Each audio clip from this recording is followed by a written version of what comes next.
The drama in Formula 1 this summer break appears to be far from over, as it appears the Alpine racing team is not taking their reserve driver Oscar Piastri's deal with McLaren too well, as they did Fernando Alonso's deal with Aston Martin. In a recent interview, the French team boss Otmar Szafnauer spoke about the situation, expressing his irritation and even going as far as bashing the young Australian driver, after it became increasingly clear that they will lose the highly rated driver to McLaren next season. What did Otmar Szafnauer say to Oscar Piastri? What is the Alpine boss's strategy for Alpine for the 2023 Formula 1 season? Following the recent news that the FIA's Contract Recognition Board validated Piastri's new contract with McLaren despite his current deal with Alpine, the French racing team has been left perplexed by the turn of events that have befallen them this summer break, and Alpine boss Otmar Szafnauer has now publicly expressed his dissatisfaction with Oscar Piastri. The Romanian-American boss gave his honest assessment of the situation, and he didn't seem happy in any way in his assessment, as he questioned Piastri's integrity and loyalty to Alpine. According to him, it just didn't seem fair, considering the Enstone-based team had spent millions of euros on developing the defending Formula 2 champion, as they prepared him to be their future driver, something that you would agree that only a few teams on the grid would do. Let's listen to what Szafnauer really had to say. I expected more loyalty from Oscar than he is showing. There should be some loyalty to the fact that we've invested literally millions and millions of euros to prepare him. We have done 7 independent tests with him, and that is not cheap at all. The cost of an engine alone is 1,750,000 euros. The mechanics, the team that managed those tests, the flights and travel. Becoming a Formula 1 driver is one of the hardest and most expensive sports in the world, considering that you would spend roughly between $24 and $30 million to fund your dream of making it to the top of the sport.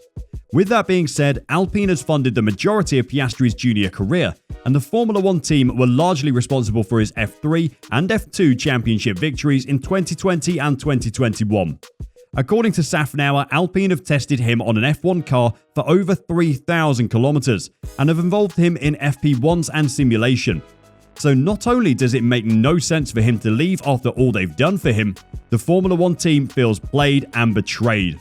Nonetheless, Szafnauer is still adamant that Alpine has a watertight contract with Piastri after the Australian driver signed a deal in November following Alpine to put him in one of their cars for the 2023 season. Said, "I've always said in all of my press conferences that Piastri would be in Formula 1 in 2023, and it is because I knew he could be in our car or in another car on loan if Fernando had stayed." However, given the fact that Alpine could lose Piastri without him ever racing for the team, Szafnauer has every right when he says that he has never seen this level of disloyalty in the 33 years he's been in Formula 1. Let's hear how he put it. "I started in 1989 in Formula 1 and I've never seen anything like this. And it's not about Formula 1, it's about integrity as a human being. For me, the way I grew up, I don't need to sign a piece of paper and then have someone say, 'You're lying because you signed this.' For me, if you say, 'Hey, help me, I'll help you tomorrow,' there's no way I would go back on my word. No way." You can understand Szafnauer's pain and why you would say something like that, but it gets even more interesting considering the Romanian-American engineer's claim that he hasn't seen anything like this isn't entirely true or accurate. Now, you're obviously wondering why or how, but the fact is, Szafnauer himself was involved in something similar in 2004 as the Vice President of Honda Racing Development. At the time, British driver Jenson Button was having the best season of his career with the Bar racing team, and remarkably charged from 13th on the grid to 2nd at the 2004 German Grand Prix. However, like Piastri, Button's contract with Bar included an option for the following season that had to be exercised by July 31st, 2004. However, 5 days after the deadline, the Williams racing team announced that Button would be their driver, much to the surprise of Bar, who'd already approved the option on Button's contract ahead of the deadline and even confirmed receipt of the agreement on July 27, 2004. However, after the contract issue was brought before the Contract Recognition Board, the board ruled in favour of Bar, and Button ended up racing for Bar the following season, while spending an estimated $20 million in compensation to get out of the deal that he had already signed with the Williams racing team. Regardless of the situation at the time, David Richards, the team principal of Bar at the time, later explained that Jenson, like Piastri, was very young and was very poorly advised and influenced by his management at the time. But unlike Richards, Szafnauer is unconcerned with Piastri's age and management, given that he is disappointed with the situation and demands that Piastri drives for the team that has heavily invested in him. He should drive with the team that has taken care of him, that has taken him to the World Championship, and above all, that during the last year has put him in a Formula 1 car so that he would be ready, so that he would know the circuits. But really, why does Piastri want to leave Alpine, or is this just another case of bad management? Szafnauer himself appears to be perplexed by the decision, and he doesn't seem to understand why Piastri would choose to leave a guaranteed race seat on the 4th best team on the grid before the summer break for a race seat on the 5th best that has already added 3 other drivers to replace Daniel Ricciardo. Speaking about this, Szafnauer said, "I think that's a question for Piastri, because I don't understand it either. I'm relatively new to the team, but am enjoying it here." Despite everything that's been going on, Szafnauer has not ruled out seeking financial compensation should Piastri end up driving for McLaren rather than Alpine next season. We have to take into account that last year, we put him in a single-seater and he did 3,500 kilometers. We've spent lots and lots of money on Piastri to prepare him for the future. And if that future is not with us, it is logical and fair that we seek compensation, said Szafnauer.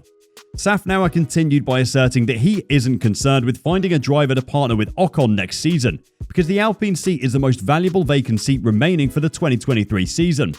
If Piastri is not in the car, which I think he is going to be because Fernando is out, I have about 14 phone calls from drivers who are interested, because the Alpine seat is the most valuable seat left, said Szafnauer. He also admitted that the French racing team is not entirely blameless for the summer break saga, as they failed in their strategy. Speaking about this, he explained that Fernando Alonso's situation arose because, despite his impressive performance, the Alpine management was concerned about his reliability given his age. The Spaniard has finished ahead of his teammate Esteban Ocon 5 times in the last 7 races. But despite this impressive performance, he is 41 years old, so they were unable to offer him the multi-year contract he requested, because the age factor doesn't inspire much confidence for their plans. But Aston Martin was willing to offer Fernando a much longer commitment and a contract with options. So it's no surprise that he chose them over Alpine. Regardless of that, the team principal maintained that he desired reliability regardless of performance, and as such, he doesn't regret how things turned out to be. Brave words, don't you think? Nonetheless, the Alpine boss is confident that the Enstone-based team will outperform Aston Martin next season, even with Alonso behind the wheel. Szafnauer, who worked for Aston Martin for 12 years and was the Silverstone-based team principal until January 2022, stated that he is aware of the team's potential and the fact that they've been massively recruiting key technical personnel in an attempt to become one of the best teams on the grid in the coming seasons, but he is very confident in Alpine outperforming Aston Martin next season. He explained that Alpine is currently undergoing an expansion. The expansion, led by the internal mountain climber program, aims to hire an additional 75 people in strategic positions to help improve the capabilities of the French racing team. And according to Szafnauer, he believes that this expansion will help them become one of the best teams on the grid next season.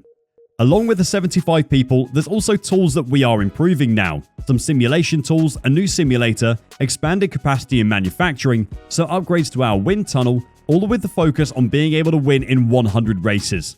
So those things are still happening here, and they're happening fast. We're already at a level of 850 people here, so I'm confident that we can outdo the team that Fernando is going to in the time period that he will be there, Szafnauer said. So how do you think Alpine will fare in the absence of Oscar Piastri? Or do you believe they should make every effort to keep him? What do you think about the French racing team's strategy for the coming season? Do you believe they'll be able to compete with the top teams on the grid? Please share your thoughts in the comments section. If you enjoyed this video, the next one on your screen is worth watching.